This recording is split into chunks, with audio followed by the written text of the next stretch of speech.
విద్యుత్ పంపిణీ సంస్థల్ని నష్టాల ఊబిలోకి మాజీ సీఎం కేసీఆర్ నెట్టారంటూ ఫైర్ అయ్యారు టీజేఎస్ అధినేత కోదండరాం. కేసీఆర్ తన నిర్ణయాలు సమర్థించుకోవడం సరికాదని హితవు పలికారు. ఇద్దరు ముగ్గురికి లాభం చేయడం అభివృద్ధి కాదని అన్నారు. భద్రాద్రి యాదాద్రి పవర్ ప్లాంట్లకు లొకేషన్ సరైంది కాదని అన్నారు. విద్యుత్ కమిషన్ మీద నిందలు వేసి తప్పించుకునే పని కేసీఆర్ చేస్తున్నారని ఆరోపించారు. కేంద్రం 4000 మెగావాట్ల ప్రాజెక్టు నిర్మిస్తామని హామీ ఇచ్చిందని, కానీ కేసీఆర్ మాత్రం ఆ ప్రయత్నం చేయలేదంటున్న కోదండరాంతో మా ప్రతినిధి Narasingarao face to face. Justice L Narasimhareddy commission TJAC chairman Kodandaram కలిశారు. ఈ భేటీలో అసలు ఏం వివరాలు అందించారు, వారికి ఉన్నటువంటి అభ్యంతరాలు ఏంటి అనేటువంటి విషయాల్ని వారిని అడిగి తెలుసుకుందాం. సార్ చెప్పండి, ఈరోజు కమిషన్ని కలిసి మీరు ఏం వివరాలు అందజేశారు?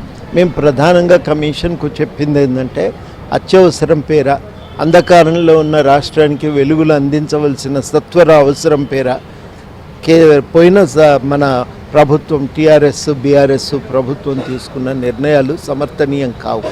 తర్వాత మన భారత రాజ్యాంగంలోని ఆర్టికల్ 14 ప్రకారం చట్టబద్ధ పాలన అందించాలి, అందరినీ సమానంగా చూడాలి, సమాన రక్షణ కల్పించాలి.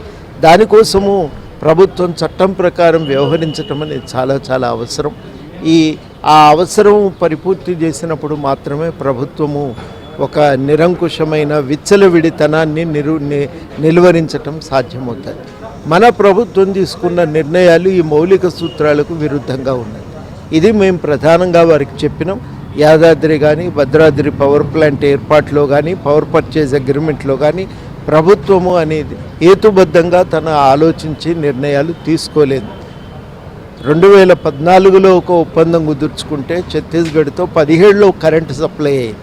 అంత తొందరగా అయిపోతుంది అనుకోవటానికి కూడా వీల్లేదు. లేనప్పుడు ఆ తొందరపాటు నిర్ణయాలు ఎందుకు, ఆగి ఉండాల్సింది.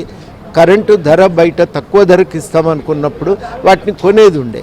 మనకు కావలసిన సప్లై ఛత్తీస్గఢ్ నుంచి పూర్తిగా అందకపోయేసరికి, వాళ్ళు ఇస్తానన్న మేరకు ఇవ్వకపోయేసరికి మనమే మళ్ళీ బయటికి పోయి కొనుక్కోవాల్సి వచ్చింది. చివరికి ఛత్తీస్గఢ్తో అగ్రిమెంటు కాలం కాకముందే ఒప్పందం అనేది కూడా నిలిచిపోయింది. ఇది అందరికీ తెలిసిన వాస్తవం. ఇక ఈ పవర్ ప్లాంట్ విషయానికి వస్తే, టెక్నాలజీ ఎంపికలో కానీ పవర్ ప్లాంట్ లొకేషన్ విషయంలో కానీ వాళ్ళు సంపూర్ణంగా అజాగ్రత్తగా వ్యవహరించారు. పూర్తిగా నియమాలకు విరుద్ధంగా వాళ్ళు వ్యవహరించారు. ఇవన్నీ కూడా అంతిమంగా రాష్ట్రానికి విపరీతమైన నష్టాన్ని కలిగించినాయి. ఈ నష్టాన్ని కలిగించినాయి కాబట్టి ఈ అన్ని అంశాలను కూలంకుషంగా పరిశీలించి మరి భవిష్యత్తులో ఇటువంటివి పునరావృతం కాకుండా తగు చర్యలు సూచించాలని చెప్పి మేము ఇవాళ కమిషన్ వారిని కోరటం జరిగింది. మీరు కమిషన్ వారు కలిసేమో ఇన్ని వివరాలు చెప్పారు, కానీ అసలు కమిషన్ ఏర్పాటే అసంబద్ధం, అసలు కమిషన్ చైర్మనే ఆ బాధ్యతల నుంచి తప్పుకోవాలి అనేటువంటి డిమాండ్ని సూచనని మాజీ సీఎం కేసీఆర్ గారు చేశారు.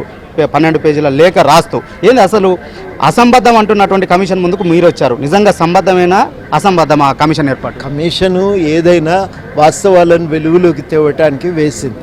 అదేదో ట్రిబ్యునల్ మీద అప్పిలేట్ అథారిటీ లాగా పనిచేయటం లేదు, ట్రిబ్యునల్ విధానాలను సమీక్షించట్లేదు. మొత్తంగా హేతుబద్ధంగా ఈ ప్రభుత్వము విద్యుత్ కొనుగోలు ఒప్పందాలను కానీ విద్యుత్తు ప్లాంట్ల నిర్మాణంలో కానీ వ్యవహరించిందా లేదా అనేది చాలా కీలకమైన ప్రశ్న. ఇవన్నీ ట్రిబ్యునల్ రెగ్యులేటరీ కమిషన్ పరిధిలోకి వచ్చేవిగా వచ్చినా కానీ దీని పరిధి వేరు, దీని ఉద్దేశం వేరు.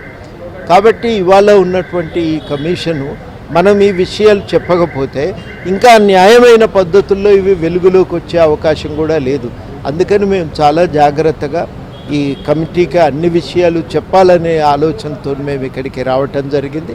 ఓకే, తప్పించుకోవడానికి ఎత్తుగడలు ఇస్తున్నారా, ఏమి ఇస్తున్నారా అనేటువంటిది విషయము పక్కన పెడితే, అసలు ఇప్పటి వరకు 6000 కోట్ల నష్టం జరిగిందని, 1000 కోట్ల నష్టం జరిగిందని, 25 ఏళ్ల పాటు ఈ నష్టాన్ని భరించాల్సి వస్తుందనేటువంటి మాటని చెప్తా ఉన్నారు. ఇంతకుముందు జేఏసీ నాయకులు, విధి జేఏసీ నాయకులు రగ్గారు కూడా ఇదే మాట చెప్పారు. ఇంత నష్టం జరిగింది, ఇప్పుడు ఈ నష్టాన్ని ఎవరు మోయాలి, ఈ భారం ఎవరు మోయాలి? ఇది రికవర్ అయ్యేటువంటి ఛాన్స్ ఉందా?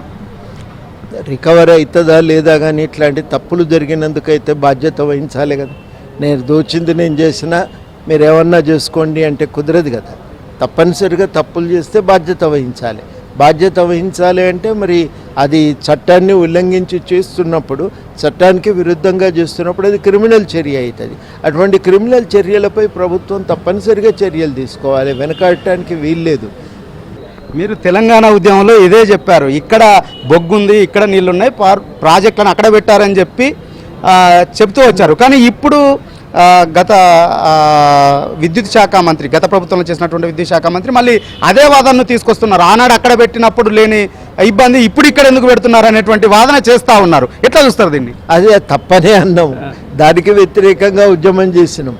మీ దగ్గర నీళ్లు లేకపోయినా, బొగ్గు లేకపోయినా మీరు విద్యుత్ కేంద్రం పెడతారు, మరి మా దగ్గర ఎందుకు పెట్టలేదని మనం కొట్లాడినాం. తప్పు జరిగితే తప్పు చేసిన వాళ్ళు ఖచ్చితంగా బాధ్యత వహించాలి అనేటువంటి మాట మీరు చెప్తున్నారు. బాధ్యత అంటే ఎలాంటి బాధ్యత వహించాలి? ఉండాలిగా, చట్టంలో ఏం చర్యలకు అవకాశం ఉంటే ఆ చర్యలకు వాళ్ళు ప్రభుత్వం తీసుకోవాలి, ఆ చర్యలకు వీళ్ళు సిద్ధపడాలి. Okay, thank you sir. తప్పు జరిగినప్పుడు చట్టపరంగా ఏవైతే శిక్షలు ఉంటాయో ఖచ్చితంగా ఆ శిక్షలకి ముందుకు రావాలి ఈ ప్రభుత్వము. సో ఖచ్చితంగా గత ప్రభుత్వము ఈ విషయంలో బాధ్యత వహించాలి అనేటువంటి మాట కోదండరాం చెప్తా ఉన్నారు. దాస్తో నరసింహరావు, ఆంధ్రజ్యోతి.